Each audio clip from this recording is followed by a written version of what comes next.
Halo, Terima kasih ya Ko Andrew udah datang ke Cuanomics Liputan 6 nih ya. sama-sama. Jadi kita Terima bisa kasih udah ngomongin, diundang.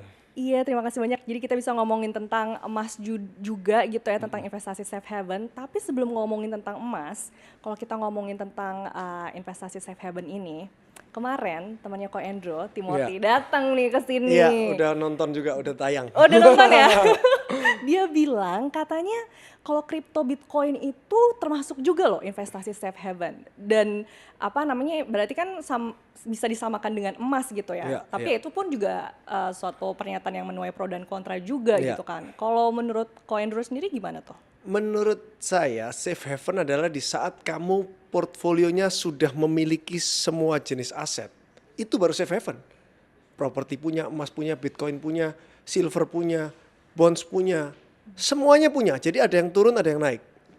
Kalau kamu cuma punya satu, misal cuma punya emas doang, nggak punya lainnya. Atau cuma punya Bitcoin doang, nggak punya lainnya. Pada saat itu turun, stres kamu. Bukan safe haven lagi. Tapi kan kenapa akhirnya emas disebut sebagai safe haven kan karena nilainya yang cenderung stabil begitu Selama ya. 100 tahun ini.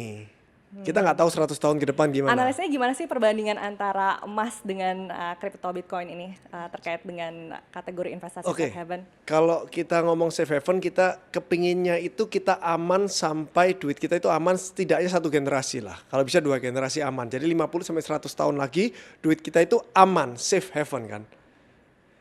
Aman dari inflasi juga maunya kan.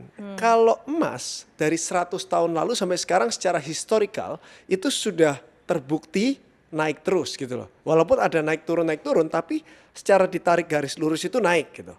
Kalau Bitcoin nggak tahu 10 tahun baru di sana. Mungkin baru 10 tahun terakhir ini kan. Jadi kita nggak tahu 50 tahun lagi itu Bitcoin masih ada atau enggak. Kalau masih ada ya mungkin dia akan naik secara drastis ke atas gitu. Kalau nggak ada udah bukan safe haven lagi. Tapi alangkah baiknya kalau kamu punya emas terus sedikit punya Bitcoin karena Bitcoin umurnya lebih muda, kita punyanya lebih sedikit juga lebih bagus kalau ngomong safe haven. Tapi kalau ngomongnya orang saya mau all in supaya duit saya berlipat ganda 10 kali lipat dalam 1 bulan. Beli Bitcoin, siapa tahu bulan depan jadi 1 juta gitu. Siapa tahu bulan depan juga jadi $1.000, kita nggak tahu juga. Iya, ya. Jadi jangan mengotakkan bahwa ya safe haven itu cuma buat emas gitu ya. Ya, Tapi ternyata butuh juga diversifikasi itu biar diversifikasi kita itu. bisa menciptakan safe haven versi Betul. kita juga Yes, gitu ya. setuju. Tapi masih relevan nggak sih di tengah kondisi saat ini ya?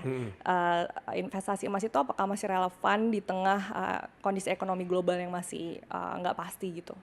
Justru semakin nggak pasti, semakin relevan.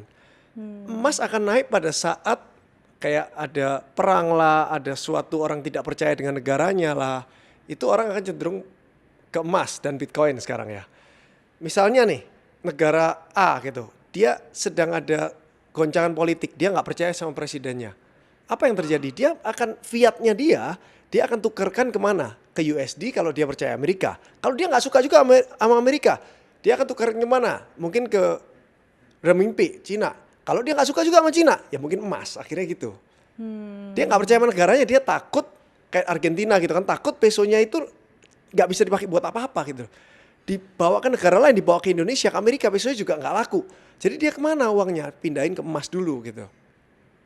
Itu Ya, baru ya, safe ya. haven. Tapi sekarang dengan di tengah banyaknya aset digital nih kok, emas kan kalau kita ngomongin emas fisik tuh ya bentuknya ribet nggak sih jadi dibawa kemana-mana gitu.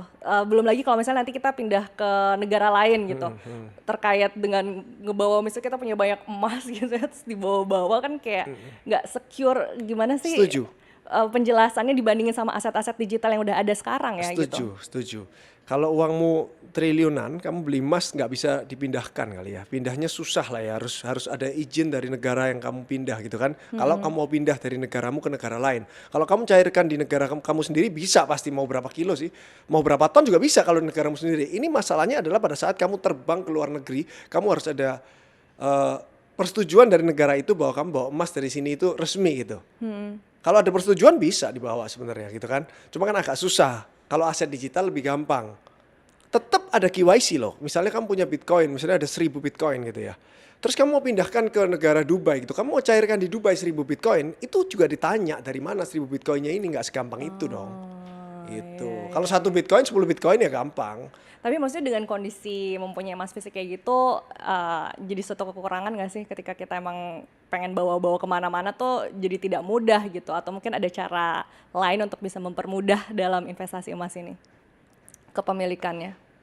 Kalau banyak nggak bisa dipindahkan ke negara lain. Bisa tapi harus ada persetujuan dari negara itu, jadi lebih susah gitu loh. Misalnya mau bawa ke Singapura, kita mau pindah gitu ya. Kita harus report dari Indonesia ini kita punya emas 1 ton dan saya belinya dari mana, pajak sudah bayar, saya mau bawa pindahin ke Singapura. Terus persetujuan dari negara Singapura karena mau pindah. Kalau kita mau bawa ke Singapura segitu banyak, artinya kita mau pindah kewarganegaraan pastinya. Kalau cuma liburan masa mau bawa 1 ton kan nggak mungkin kan? Iya, bisa ngapain nih orang gitu bawa 1 ton emas? Nah, kalau memang sudah mau pindah warga negara, ya Iya. kita declare semua dong. Harta saya di sini mau pindahkan ke sana, perpajakannya gimana? Kalau udah oke semua bawa bisa. Tapi emas digital, kan sekarang ada juga tuh emas digital kok. Emas digital itu sekarang ini nggak di endorse nih. Pegadaian hijau udah bisa itu, bullion dia baru ini. Jadi kalau kita beli emas nggak perlu fisiknya, kita tertera nama kita itu punya emas di sana, emasnya disimpannya di sana juga. Jadi kita misalnya beli 10 kilo emas gitu kan, berarti berapa itu? 20 M ya, 20 M ya kan? Wow. 20 M kita beli, tapi nggak mau Luar nggak biasa. mau simpen 10 kilo nih. Taruh rumah nanti dia ambil sama orang kayak Iya. apa atau gempa bumi kayak kalau gempa bumi kan masuk ke dalam tuh. Kalau kebakaran masih nggak apa-apa itu cair terus nanti bisa beku lagi. Oh, gitu. Kalau gempa bumi kan masuk dalam tanah hilang 10 kilo kita kan. Jadi kita milihnya emas digital di Pegadaian pemerintah itu bisa tuh. Udah bisa bullion itu dia. Oke. Tertera tapi ada spreadnya ya pasti untuk untung dia.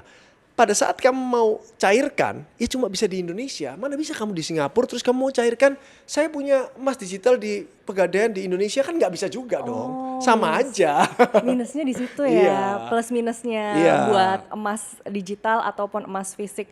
Kalau dari Ko Andrew sendiri, antara emas digital dan emas fisik lebih condong kemana? Kalau sedikit emas gini, kalau perhiasan kan nggak bisa pakai emas digital ya, karena mau dipakai. Kalau logam mulia itu cenderungnya, kalau saya sih pilih fisik ya. Tapi orang bisa juga beli di Pegadaian itu kalau sedikit. Kalau banyak juga bisa sih, cuman kita harus punya trust ya. Iya. Jadi nggak enak nih ngomong. Ngerti gak sih? Iya, Kita iya. harus punya trust. Misalnya kita beli 1 ton deh, misalnya ekstrim deh. 1 ton emas Dalam bentuk digital itu? dalam bentuk digital. Berarti kita percayakan uang kita ke perusahaan bullion itu. Ya kan? Kita nggak megang apa-apa loh. Cuma di apps kita ada tulisannya 1 ton emas. Ya kan? Jadi Iya. pada saat nanti saya klaim tukar jadi rupiah atau minta emasnya, dia harus ada. Entah itu 10 tahun lagi atau 50 tahun lagi atau anak kita atau cucu kita yang akan mencairkan.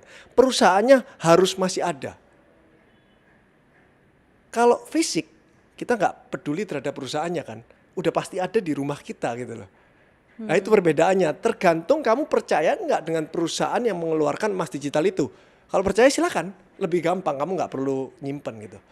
Berarti lebih balik lagi ke apa ya, trust dari kitanya juga gitu ya? Ke perusahaannya gitu. Perusahaannya. Kamu sepercaya apa? Karena kita nggak bisa lihat ya Pegadaian nggak mungkin tutup lah udah 100 tahun Pegadaian. Kita ngomong 50 tahun lagi gitu deh. Mudah-mudahan nggak ada apa-apa. Tapi kan kita nggak tahu ya namanya safe haven. Setiap orang itu kan beda-beda. Merasa aman saya nyimpen emas di brankas rumahku. Tapi saya ada juga yang merasa aman beli di Pegadaian. Karena saya nggak perlu takut dicuri. Di Pegadaian aja gitu. Jadi setiap orang beda-beda gitu. Oke.